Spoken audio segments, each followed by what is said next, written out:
Joseph Jaffe. That's I believe that's a Japanese name. And but I tell you what, he's not famous.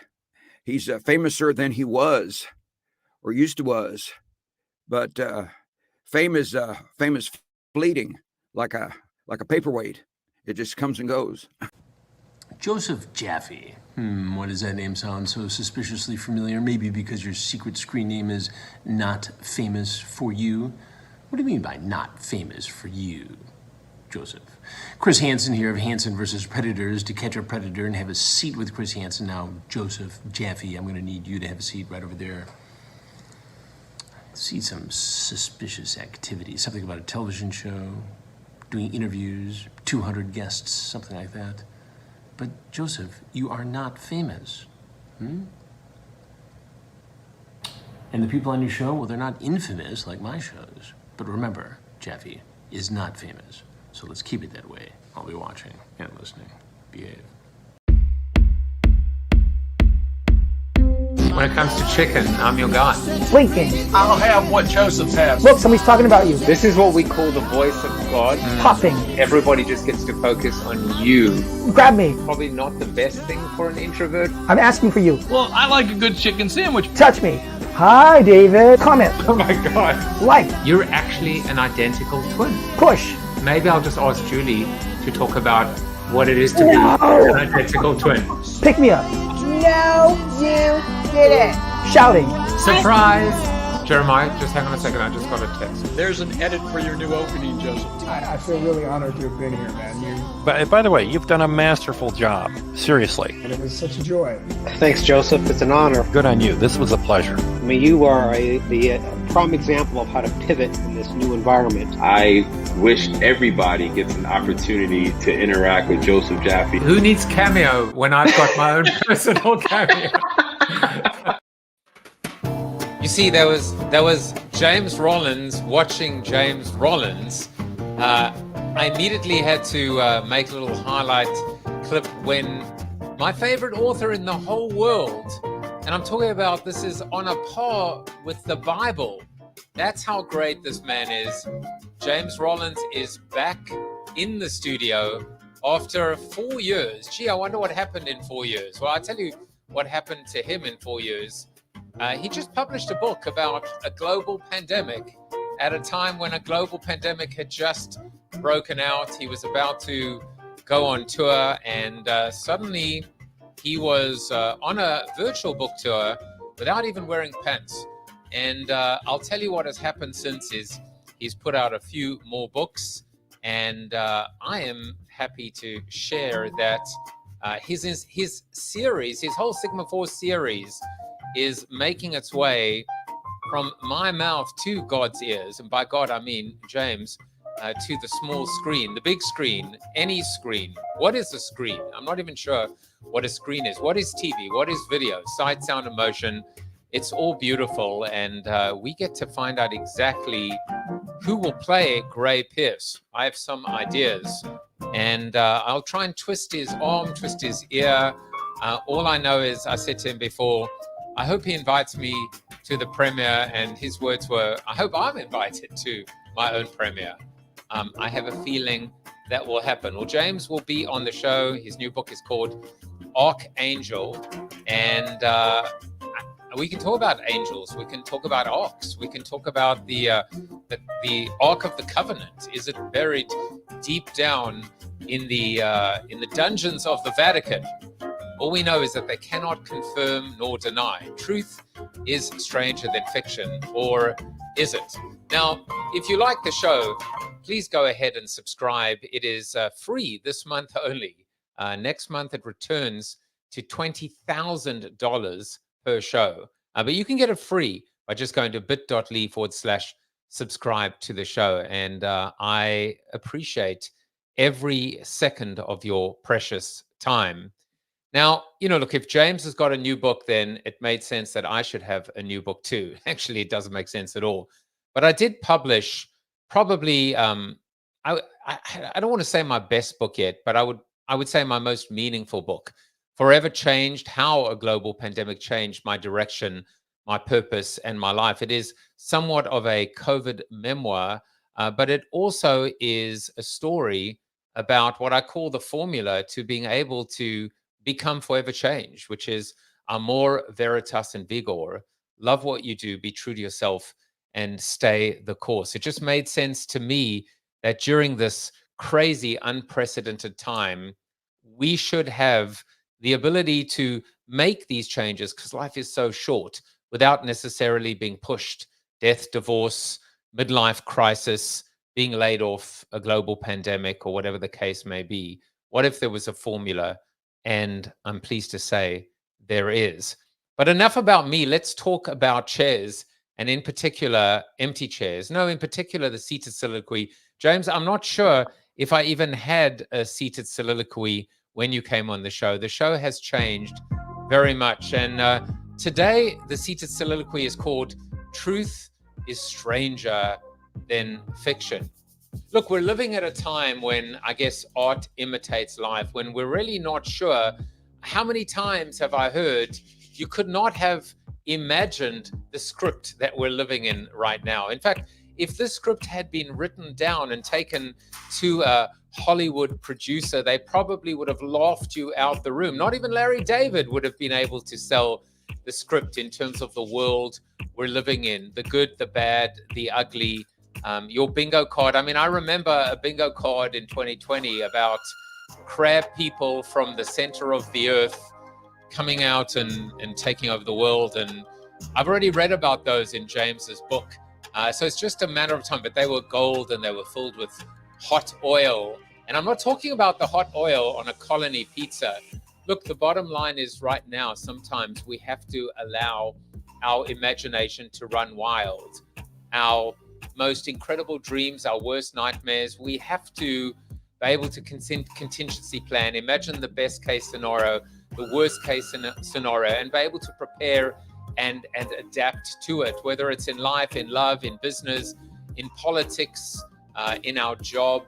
When it comes down to, I don't know, it's just a matter of time before those aliens descend on us. And will they be good? Will they be bad? Will they attempt to friend us, or will they attempt to make us their love slaves? All I can tell you is one thing that I am certain of: there will be two camps, and it will be what do they call it? Weaponized. There will be, I guess, the friend allies, and then there will be the enemy combatants, and some. I guess it will depend on a flip of a coin whether the red party or the blue party decides to be on the side of or against. I don't know. The more things change, the more they stay the same. Maybe the only thing we can control are the controllables. Be a good person. Be kind to our neighbors. Focus on making a difference in your life and your community, and buying James Rollins's new books. So now it's time to bring him onto the show. Mr. James Rollins, best-selling author and soon to be, I don't know what I can call him, producer, director, screenwriter, showrunner, all of the above in terms of looking at how it appears on the small screen. So let's tell you a little bit about James. I'll let him tell you a bit about himself, but in his brief bio, James is the #1 New York Times bestselling author of a whole bunch of international thrillers. His writing has been translated into more than 40 languages, and he has sold more than 20 million books. New York Times says Rollins is what you might wind up with if you tossed Michael Crichton and Dan Brown into a particle accelerator together. Just make sure that one of SpaceX's rockets brings him back. Rollins unveils unseen worlds, scientific breakthroughs, and historical secrets matched with stunning suspense. His latest foray extends into epic fantasy with the Moonfall saga series, and his 18th Sigma Force thriller Arkangel debuted in August and was an instant national bestseller. Please welcome him back to the show, Mr. James Rollins. James, welcome back. Thank you. I'm glad I'm not wearing the same hoodie from the intro. Yeah, exactly. And whether you're wearing pants or not, we can only guess. It'd be one of those mysteries you'll have to solve. So, we spoke about when you came onto the show, we spoke about, I remember, discipline and routine and, even the concept of atomic habits. You spoke about your process and how you wrote a certain amount every single day. Even if the stuff that came out wasn't high quality, you might have used some different words as well. But you've also, I think you were saying to me in the green room, been publishing 2 books a year. How long have you kept that up for, and what keeps you going to be able to keep to that routine? It's pretty much been my entire career. It's been 2 books a year. I went from unpublished to published within 1 week. I had written a thriller that got rejected by 49 different agents. It was the 50th agent that finally saw something, some potential in that diamond in the rough. But by that point, after you get 49 rejections, I thought, well, maybe I'm not a thriller writer. So I jumped into an entirely different genre that I love to read, which is fantasy. Began working on a fantasy novel, and I ended up workshopping that at the Maui Writers Conference. The book ended up in the hands of Terry Brooks, the international best-selling fantasy author. And through his sort of introduction to his editor, I was offered a book deal for my fantasy series. And I called my agent and said, "Hey, I think I sold my fantasy series at this conference. Would you help me do the contract?" And she says, "Well, sure, but I should let you know that your thriller is now being bid by 2 different publishing houses for publication." So I went from unpublished to, with 1 week, 2 different genres, 2 different pen names. Life got very confusing. So just by force of demand, I had to do a fantasy book a year and a thriller every year. So I did that for the first decade of my career. And then the thrillers became a little more popular. The demand for more thrillers became a little bit more forceful. So the fantasy writing got set to the side for a while. I was doing thrillers then for another decade or so. But just 3 years ago, I began working on returning to my roots, so to speak, by going back to writing a fantasy and a thriller every year.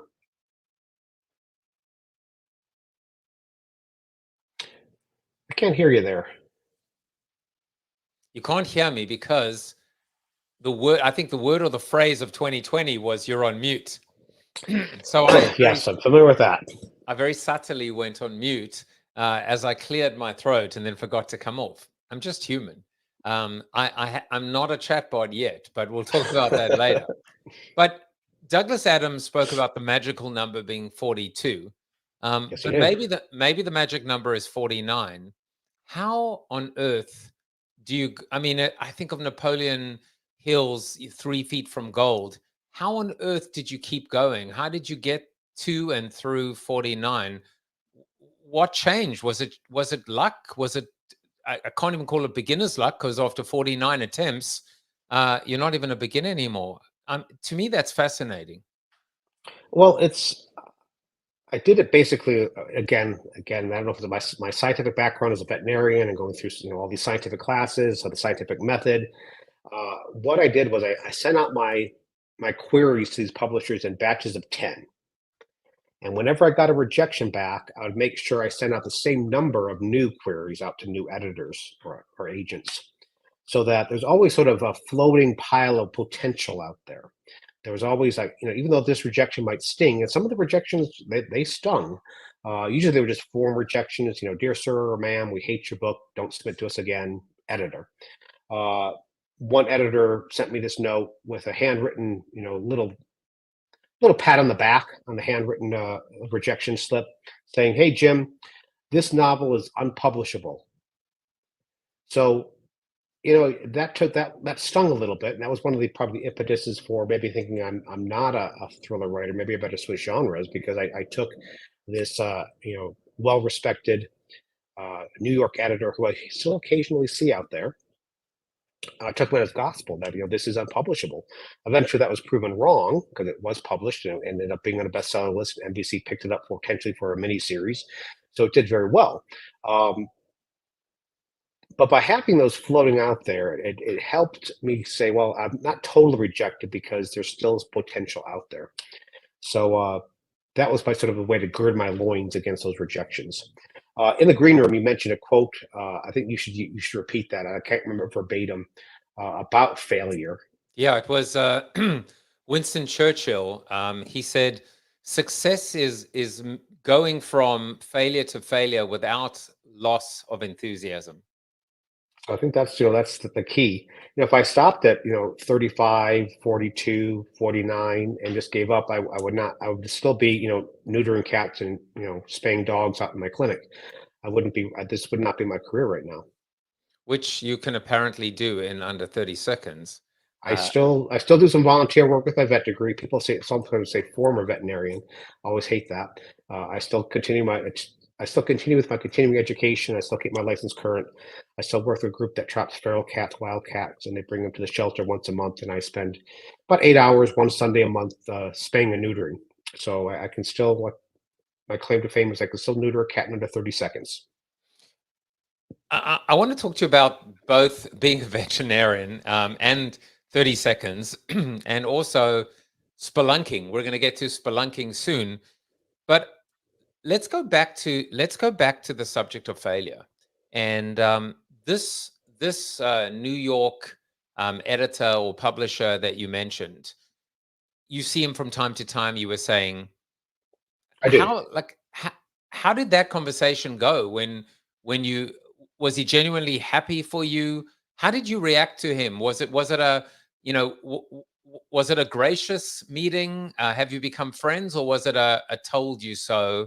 And no, I was I was approach him jokingly, and he recognized that he says all editors, they reject things. Somebody J.K. Rollins got rejected for Harry Potter from innumerable numbers of editors out there. You just certain things just don't strike certain editors. I geared as I started sending out those query letters, I began sort of gearing or adjusting them a little bit. My first thriller was Subterranean. It's basically a female archaeologist, sort of a female version of Indiana Jones that gets pulled in this big adventure. And so I started gearing my pitch towards these agents, promoting the fact that we haven't seen this type of female lead in a book before, and pushing that angle, and eventually that struck an agent says, yeah, this is unique. I can see it gets a diamond in the rough, needs some work, but we haven't seen this before. Let's go ahead and see what we can do with it. So if I had to unpack that a little bit, it's one of those. I mean, I guess the saying would be, it's not you, it's me. It actually is the agent or the VC or someone hiring someone else that maybe the message is don't take it personally. Just realize that you were not necessarily right for them at that Correct. moment in time, and just keep going. But I always tell people, a part of getting published is luck. And you talk to any published author, they will tell you a lot of it is luck. But you can make your own luck. Lightning will strike, but if you have yourself spread widely, if I only submitted to one or two editors or agents that got rejected, that's my fault. By spreading myself wide and far and wide, when that lightning strikes, it's more likely to strike me because I simply have my bases covered. Well, I'm going to ask you just one more point, and then we'll we'll kind of put a bow on it, which is, when is there ever a time to call TOD, time of death? Is there ever time to just give up on it and perhaps pursue something else? I mean, you kind of started to do that right at the beginning by saying maybe a thriller, being a thriller writer wasn't for you. So how do you reconcile the idea of, as you say, spread wide, keep going, keep adjusting as well? I'm trying to literally touch on everything you said, because Sure. to me it's like a little mini masterclass. But at what point should you actually just give it up? Never is my answer, because once your book is done, let me put a caveat. You need to say when your book's done. I never changed my book any point during that process. Even when it said this is unpublishable, the same book went to every single agent who asked for the entire manuscript. I never tried to edit it. I never tried to change it based upon any feedback.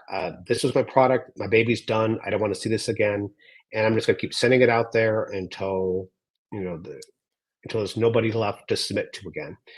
But this is something I always, whenever I teach writing, I stress very strongly. You need to find out when your book is done. You need to sort of say, this is the best I can write this book at this point in my life. I'm not going to touch this book again. What I'm going to do is I'm going to write a new book. When I was trying to pitch Subterranean, I started working on another thriller. So I was already beginning to write new material. But once I got sort of convinced, well, maybe I'm not a thriller writer, and I was having problems with that second book. So that's when I switched over to the fantasies. You don't want to be basically write a book and then become a marketer. You still want to be an author. You need to write that book, write as best as your ability can today, keep sending it out there. Don't touch it again until you get actually an editor who gave you your contract, says, okay, I'm going to buy this book, but this is what I want you to do with it. Then you edit it. Don't touch it again. Write a new book. What you're going to find is it's hard to edit a book into a published format with your current skill level. You have a certain skill level when you're finished a book, and maybe 3 or 4 years down the line you might be better. But the only way you're going to get better is because you've been writing during that period of time. You're not going to just spontaneously become a better writer. The only way you're going to become a better writer is by continuing to write. So while you're working on that novel, say I'm done with it. I'm going to keep sending this out until the cows come home. But in the meantime, I'm going to work on new material. Because I'll tell you what, the first question I got asked by that agent, that 50th agent who saw some potential in Subterranean, she said, what are you working on now? And if I didn't have an answer to that, she may not have picked me up. Now, my answer was wrong because I told her I'm working on a fantasy novel and I'm very excited about it. She goes, oh, I don't like fantasy. I don't know any fantasy editors. Stopped writing that. Give me another thriller.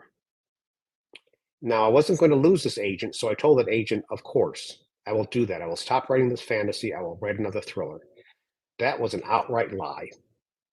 Because I knew at that point my book was about 3/4 of the way done. I wasn't going to stop. The train tracks have been laid out. I know where this is going to end. I'm very happy with this novel. I'm going to finish it. Because in the back of my head was that this is unpublishable regarding Subterranean. So I wasn't convinced that I didn't put much value in what she was telling me. So I began working on that fantasy. Now, when that fantasy sold, and I approached her and said, hey, I think I sold my fantasy novel at this conference. She was like, oh, well, great. I love fantasy. So, her mindset changed once there was a contract in play. So I don't know what my point was in that, but there you go. I'll respond to what you said with a story of my own. I was teaching marketing back in South Africa before, 30 years ago, and maybe just a little under 30.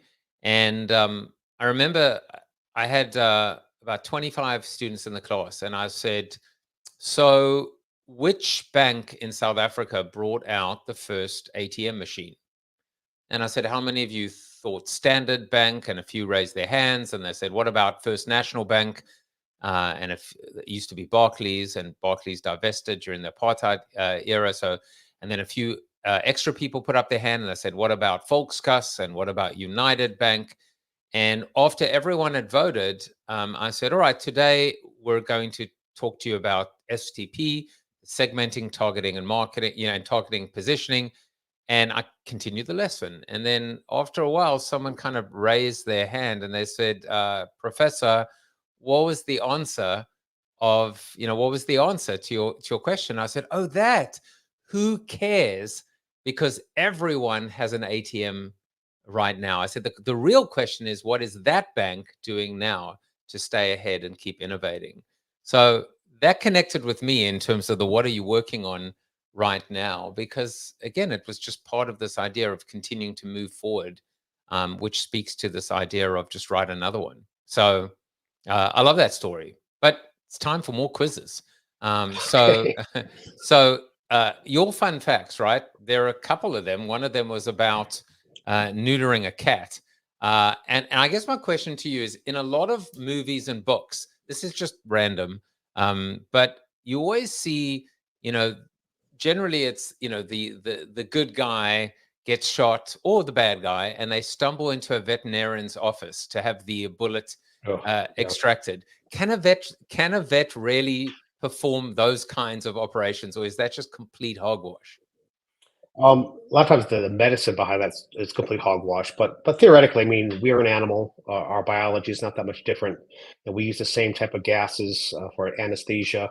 Whether I'm moving a bullet on the shoulder of a German Shepherd or the shoulder of a guy, the anatomy is not that much different. So sure, theoretically, I could handle that if push came to shove. I'd lose my license, but generally stay away from a veterinarian. Generally, For bullets. But for bullets, yes, and yourself. All right.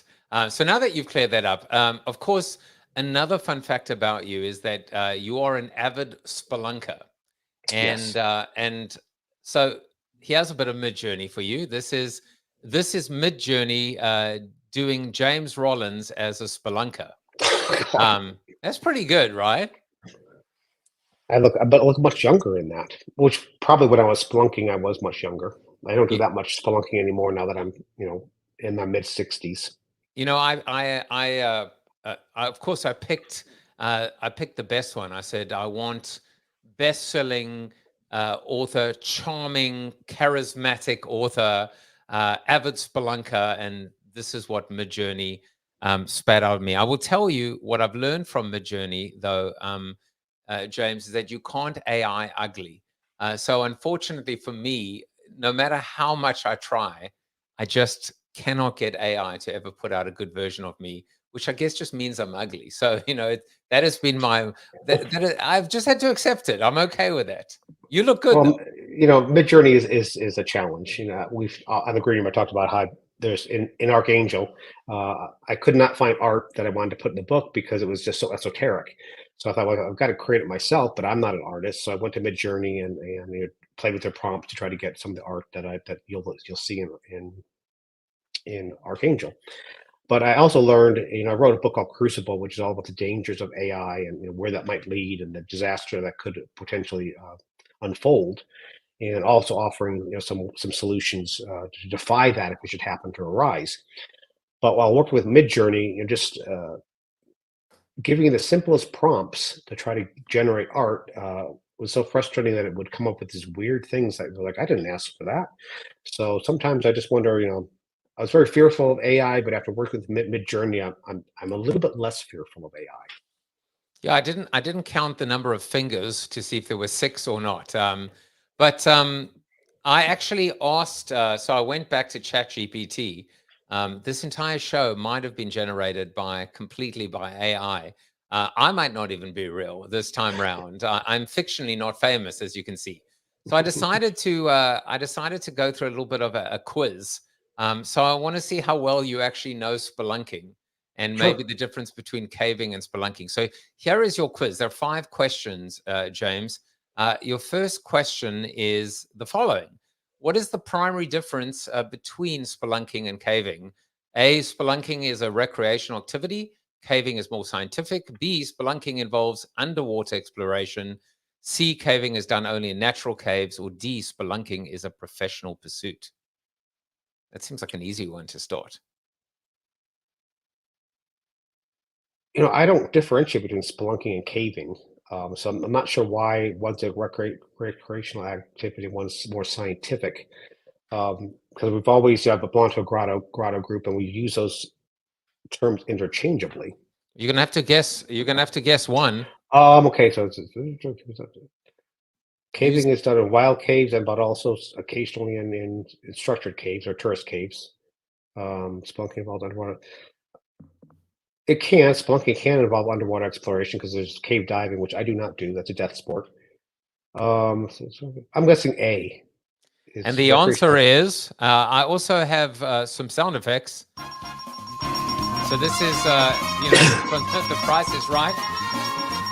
Spelunking is a recreational activity. Caving is more scientific. All right, let's get into some more interesting ones. What type of rock is most commonly associated with caves? Limestone.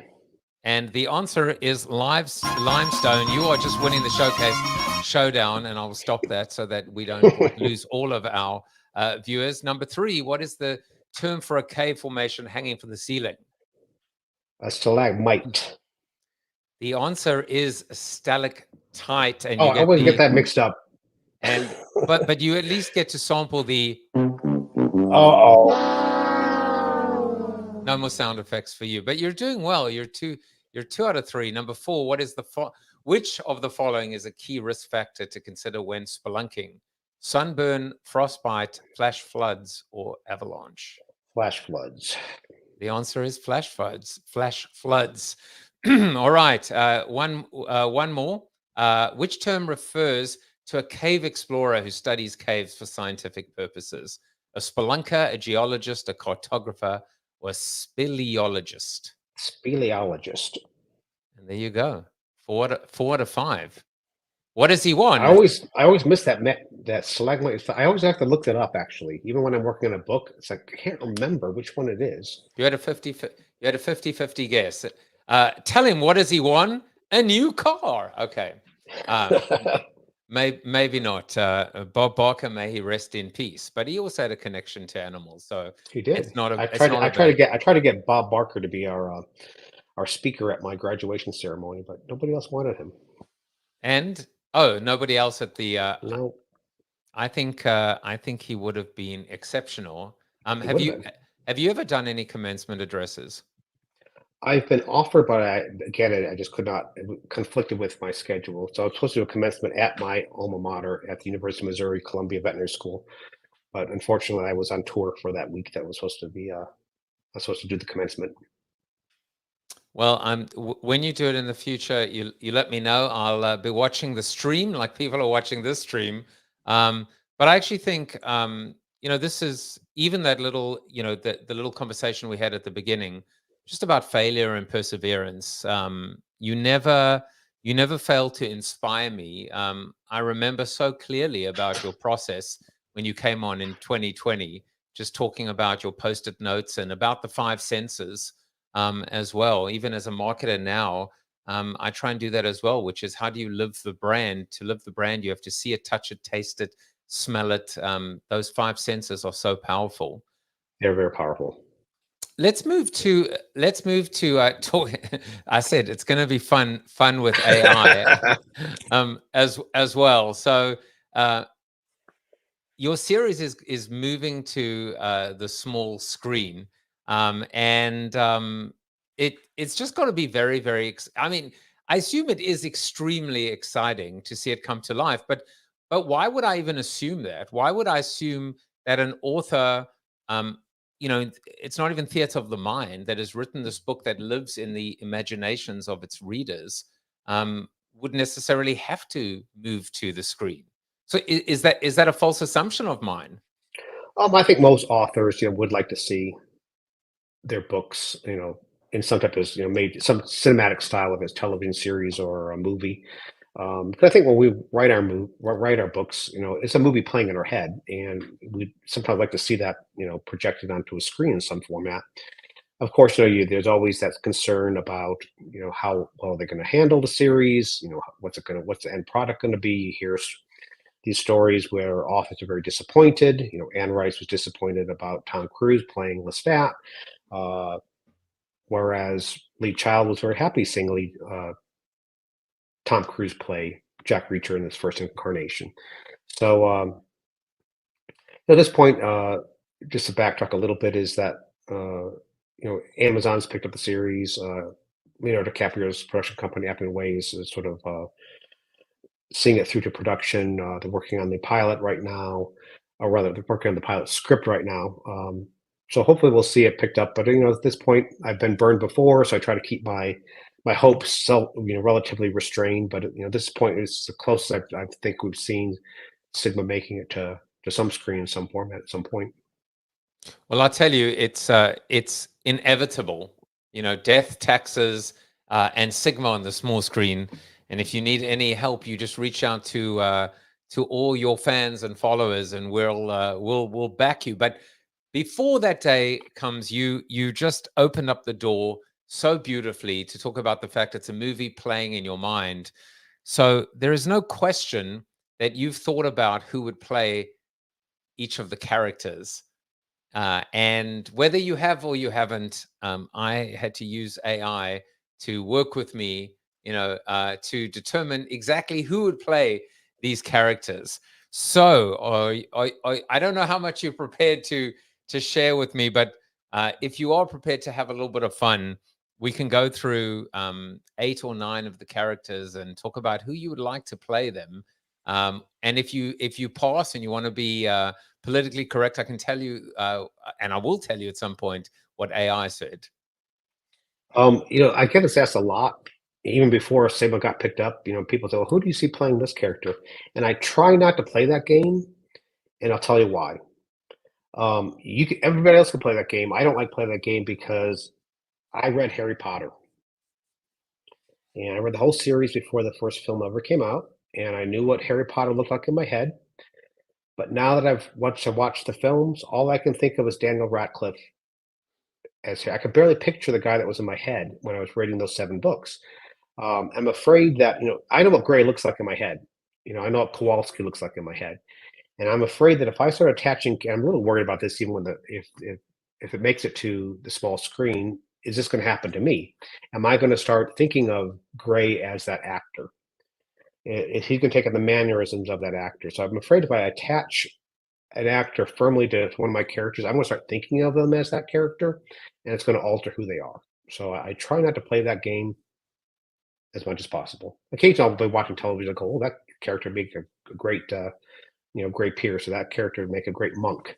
But I never bothered to learn their names. I don't want to follow that down that rabbit hole too far before it begins to alter what's in my head. This is, those characters are in my head. I love them. I swear, if I walk around the corner of my house, I'm going to see Gray standing there. Well, I'm trying to work. I'm trying to work it now whether I should just tell you to put your hands in your ears or turn around. No, I mean, people have mentioned it. I just don't put it much. If I don't want to dwell on it, I don't want to overly. I don't want to look through a whole set of actor bios and say, oh yes, this character, that character, and then center on one person. I'm afraid that then if I go through that much effort, I'm going to start thinking of them as that character. Well, it's going to be very. Please go ahead. I'm sure people that are watching would be very curious. All right. Who you think should play the characters. I've heard other people mention many different names. Well, and you can tell me if you've heard them before, but I will say the caveat of this is I prompted and I said, which famous actors, so in a way, some of them were very, very expected and, and a little bit lazy, in terms of, but it was just fun to see what AI would say. So Grayson Gray Pierce, a casting choice, according to the dumb robots, is Chris Pine, which I think is kind of lazy because he's done the genre now already. Yep. Both in Star Trek and all right. So Seishan, Gemma Chan, sorry, who is in The Eternals and Crazy Rich Asians. She's great in both. Now Monk, Kakalis, did I pronounce it correct? However you pronounce it is correct. Yeah, I was going to say, because we've never heard it. I don't know about this one, but according to AI, was John Bernthal. Okay. Now shave his hair off, but other than that, yeah. Yeah, I don't know what it looked like bald, but we'll see Joe in a while. Painter Crow was weird because AI came up with Jason Momoa, and I was like, just no. So I prompted a little bit more, and I kind of liked. I kind of liked the fact we ended up with Wes Studi from Last of the Mohicans. I could see that, yeah.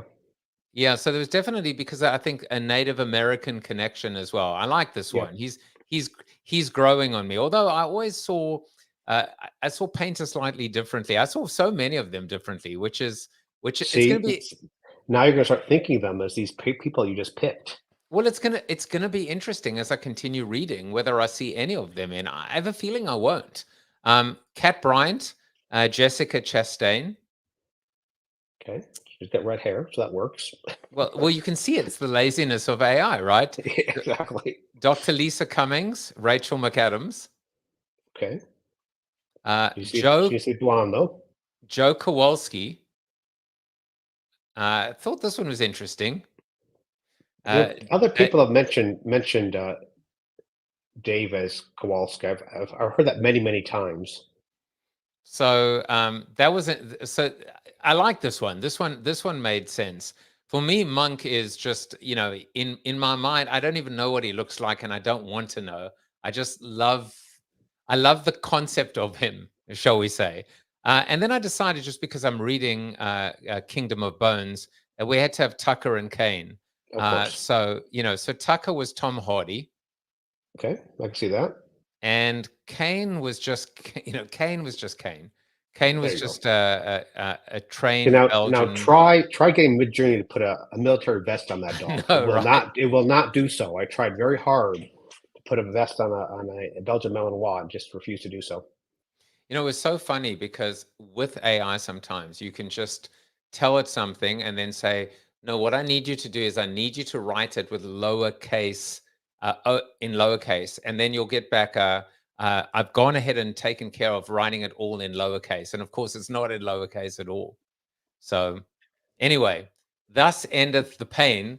And it's going to be very interesting for me to go back and continue reading and see any of those characters. I'll let you know what I think. Please do, because I'm curious. I said, I'm afraid if I do it, I'm trying to wipe out what you just told me out of my head at this point. I didn't tell you anything. Oh, the pictures that you just showed me. I can't think What of Chris pictures? Pine as. Yeah, there you go. It's gone. Mind wipe. Yeah, exactly. Mind wipe. Although, what's his name in Kingdom of Bones? Da Costa, the Belgian. I'm like, again. Well, I guess it's interesting, James, is that a lot of these, I'll imagine the scenes, I'll imagine the jungle, I'll imagine the river, I'll imagine so much, but a lot of the characters, they don't really have faces to me. They're just characters. It's a very interesting way that I read a book. I don't know if people are like that. In terms Actually, of that's I learned about this, something regarding that, is that if you try to overly describe a character, they've got a slightly pinched nose that's it flares at the nostrils, and their eyebrows are slightly bushier than you would expect. It doesn't register with readers. It's best just to thumbnail it and let the readers fill in the blank, because no matter how detailed you put in that description of that face of that character, 90% of it's going to be gone. They might pick up a couple little things out of that description, but that's about it. I actually learned part of, like, when I do my business and leadership coaching, is we were taught something called the forgetting curve. Have you ever?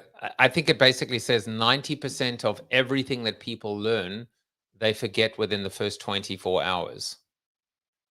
So it's just a basic. If you look it up, it's this concept of the forgetting curve, and of course, whether it's a keynote, whether it's a book, people will generally walk away just remembering 2 or 3 key things.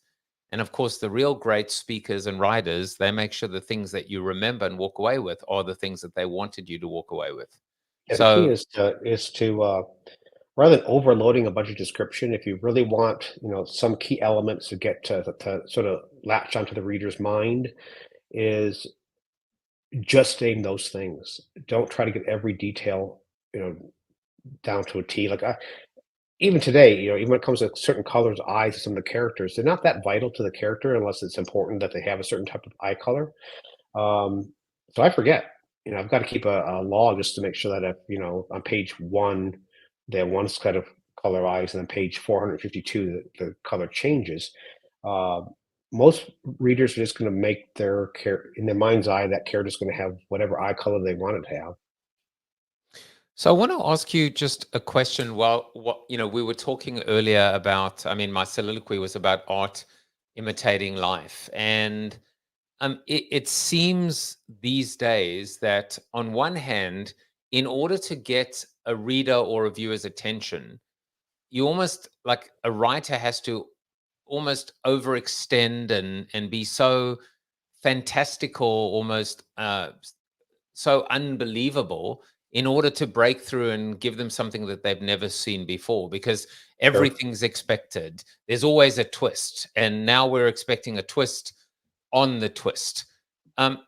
How is now, in this age of AI, in this age of what I call MDD, media deficit disorder, what do you have to do to be original and unique and get and keep someone's attention? Well, I've always got my basically one of the instructions I got when I was learning how to write is you should write what you love to read, which is a caveat basically of you should write what interests you. So when I'm looking to build a story, I'm looking for things that intrigue me, and I'm hoping that will intrigue other people. And if I can, another quote from that I got when I was learning how to write was, "You should write from a point of passion." Readers have good noses on them. If you're chasing the market because oh, this type of genre is very popular, so I'm going to write that genre. If you're not deeply steeped in that genre, what you're going to write is going to feel trite. It's going to feel old. It's going to feel hackneyed. So you have to read deeply in that genre. You have to love that genre, so that you do know what feels fresh. So when I'm working on a story, I read a lot of thrillers. I read a lot of science fiction. I read a lot of fantasy. So when I come across an idea, I said, "Hey, I've not seen this before." Then I know I can build that. I can build a story. I mean, I basically turn over here. I've got these. Well, I've got my other computer blocking, but I've got basically a file system of ideas. And I just read a bunch of different magazines. I'm watching, Discovery Channel or other channel, jot notes. I'm always looking for that seed. If you look over my shoulder, if you get the widescreen one more time, Yeah, I'll do that now. see there's the mammoth tusk over here. Mm. You'll see that tusk appear in the prologue and Arkangel. And so I've always wanted to build a story about some mystery that's scrimshawed into a mammoth tusk. So that mammoth tusk back there has a scrimshawed version of a mammoth on a volcanic field. So I always wanted, that was always at the back of my mind is, you just plant those little seeds, you start building these stories around them. For Arkangel, I knew I wanted to sort of deal with what's going on in the Arctic, and is there a lost continent in the Arctic, and if so, where might it be? How come people believe there was a lost continent? So I'm always looking for those ideas that I've not seen before, and I read deeply in these genres, so I know I've not seen somebody handle this before. Now, occasionally, of course, people will cross wires. Douglas Preston was kind enough to give me a quote for Excavation, my second thriller, which is about an asteroid that crashes into the Earth in the ancient past that seeds the planet with something horrific. And he was kind enough to give me a blurb, but he caveated it saying, "By the way, Jim, I liked your book. Here's a blurb, but I need to let you know that our new book that I'm writing with Lincoln Child, called Ice Limit, is all about an asteroid that crashes into the planet that seeds something really dangerous." So even though the basic concepts, were very similar, the books obviously are very different because we took different science and what that threat was came from very different, cool scientific sources that neither of us had access to. So the key is just to look for, you will know what's been done out there if you're reading avidly in that genre. So you'll know that nobody's done this before. So I'm going to tackle it. Well, let's talk about art imitating life and truth being stranger than fiction. This is the quote that I found for you, which from a budding writer, Mark Twain, who said, "Truth is stranger than fiction, but it is because fiction is obliged to stick to possibilities. Truth isn't." It's a great quote. It makes my head hurt. What does it mean to you? Well, basically, it means that that when I'm writing a fiction story, if I make it too unbelievable, it's going to throw the reader out of the story. So I've got to stick within the realm of possibility. But a lot of times I will stray from that path, and what I'm saying is true, but it seems so outlandish, people don't believe it, and it has thrown people out of that story. You've read a couple of my books, and you know that at the end of all my novels, there's a "What's true, what's not" section where Love that. I pull across the curtain and say, this is where the ideas came from. This is what's the reality behind the story. This is where the fiction kicks in. If there's any part of my ideas of these story concepts that intrigue you, here are some breadcrumbs to follow. But I did that for two reasons. Number one is I would get countless emails after a book got published, because my early novels do not have that. It's only later novels have the "what's true, what's not." Early on, I would get email after email, just repeating the same question. Is it, is this true? Is this seemed outlandish, but is there facts behind this? And I'd have to keep responding over and over again to the same question. So by doing the what's true, what's not, I sort of can stem a lot of that, what's true, what's not queries that I get. But I also got it from a 1-star Amazon review. Now, yes, I occasionally get 1-star Amazon reviews. Well, not occasionally, quite often. But this one bothered me because it's like, I was reading Jim's latest novel and I was really enjoying it, but I got to this point of the story and it was so ridiculous, so outlandish, so there's no way that's reality. It threw me out of the story and I couldn't finish it. Now, the frustrating part was that part that he threw out of the story was one of the true elements of the story. So the key really is, if I don't stay within the realm of possibility, I can throw a reader, right out of that story. Whereas truth, obviously, if it's true, it might defy reality, but as long as it's factual, people are gonna, you can't sort of have to stomach it.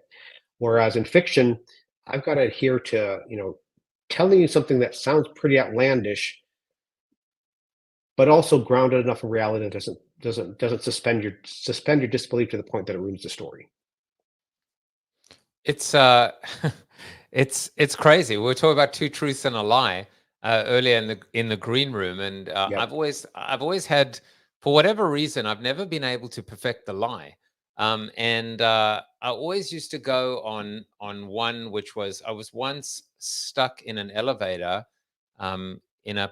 during a power failure for 1 hour with Sarah Palin. I don't know why I said Sarah Palin. I just decided some random person, and no one ever believed it. And I was like, that sounds very true.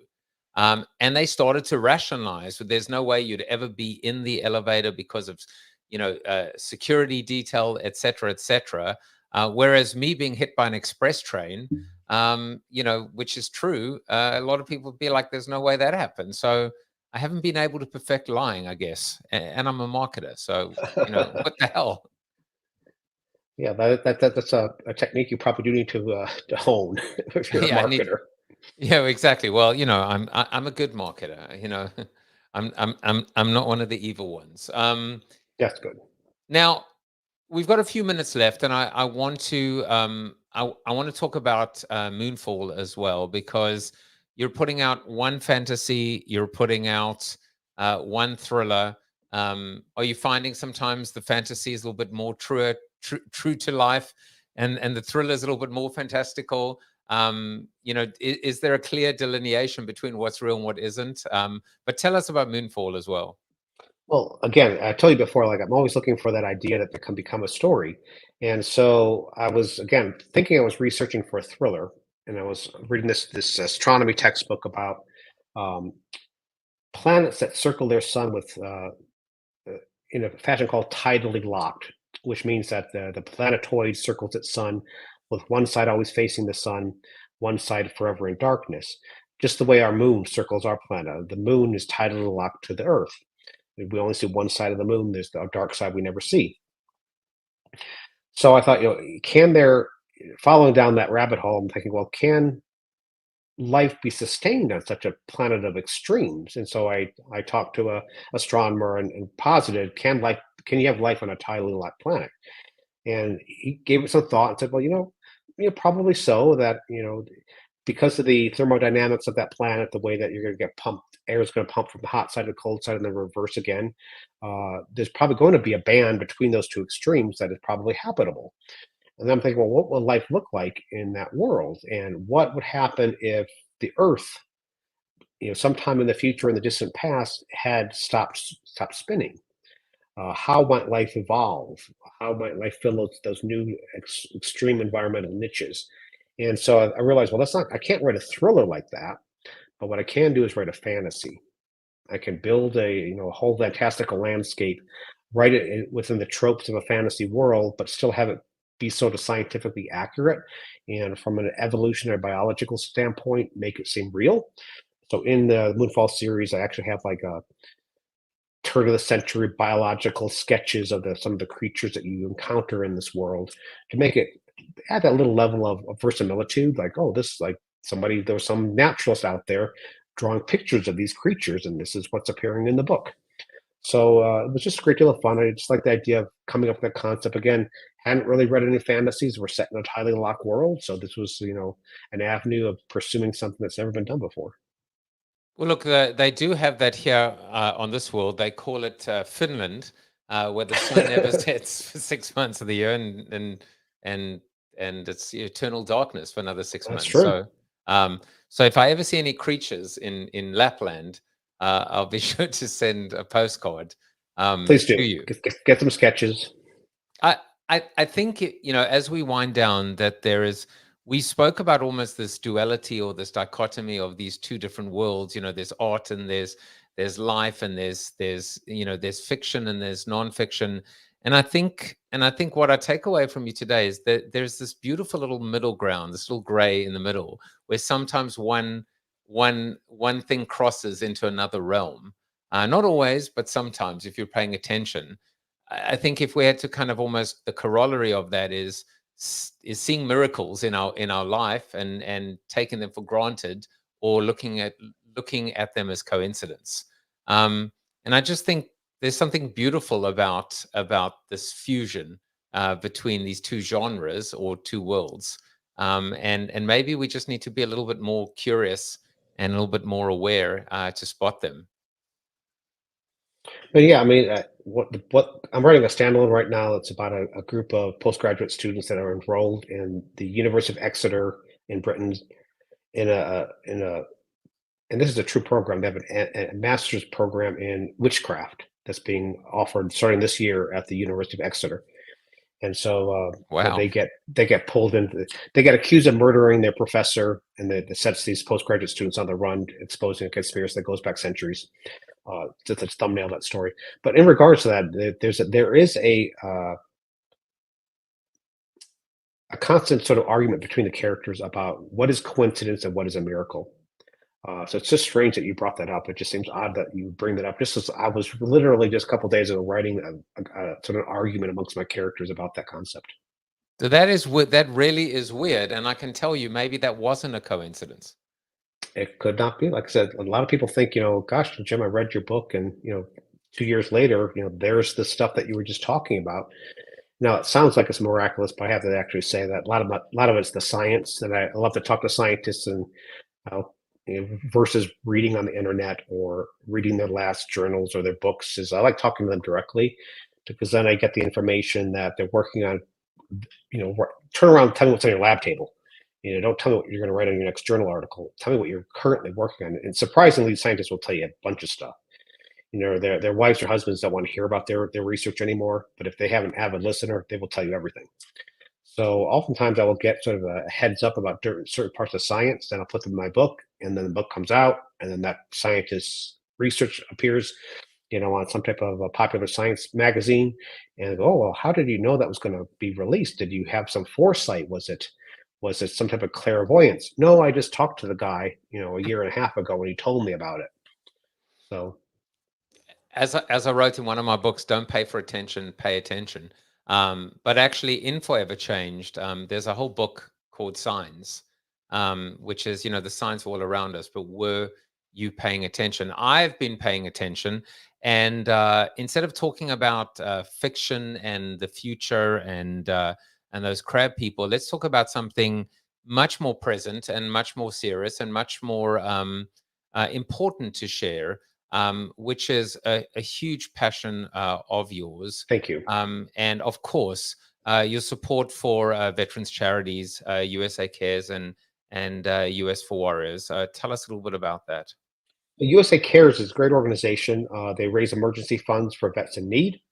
What I love about them is like every 95 cents for every dollar they raise, 95 cents goes into the pocket of a vet. So they have very little overhead. So they look to try to support, look for spokespeople like myself that will go out there and talk about their organization. You have their website right up there, that's US for Warriors, but usacares.org. There's a donate button and there's a, I need help button. And basically, if a veteran is in need, whether it's just a matter of, I need help making my electrical bill, I need help with moving expenses, the money goes out to them, and it's a very efficient system. So I like supporting them. US for Warriors, sort of grassroots effort out of San Diego, a more sort of a social support group. They do a lot of different organizations to just promote social well-being within the community. One of the things I was working with veterans to tell their stories. Working with a vet just recently about telling his story, because I think it's important that we don't lose those stories. A lot of these tales get lost in the fogs of war. So I encourage these veterans to write their stories down, whether just for the personal edification of their family, just for personal record, or potentially for publication to expose what they've learned out in the battlefield out to the real world. Yeah, I'm done.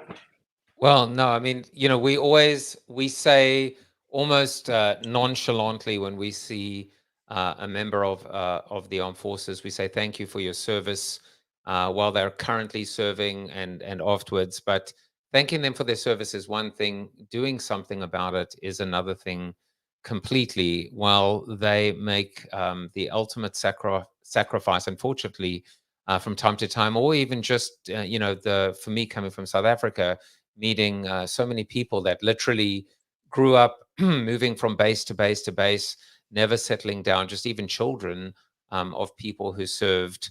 When I saw that you wanted to share that, I wanted to make sure that you had a moment to do that. James, you are a scholar, you are a gentleman, you're a bit of a mensch as well. You're so gracious to keep coming back. Even if you don't invite me to the premiere, you are only 3 appearances away from your smoking jacket. So the record is 4 on the show. Excellent. Please go out and buy Arkangel, a Sigma Force novel, coming to a small screen near you. And because you didn't watch anything and I've auto-magically erased your memory, we have no idea who will play the leading characters except that a deserving dog will play Kane. And we look forward to that as well, with or without a vest. That's all we can say. Please also check out James's new fantasy series, Moonfall, where you can get a little bit of insight onto what the dark side of the moon looks like. And of course, you can follow James on the Insta and on X. I had so much fun that I forgot to even share the video behind Arkangel. So what we're going to do is we'll play out with that little teaser. And then please make sure, James, was Chuck Norris a part of the show when you were on last time? I don't think so. Okay, because let me tell you. You are Chuck Norris approved. There's no question. Well, you are now. James, good luck with everything. And, just keep on writing these amazing novels and just enthralling us and keeping our imagination flowing and going, and come back soon. Thank you. Take care. Bye-bye.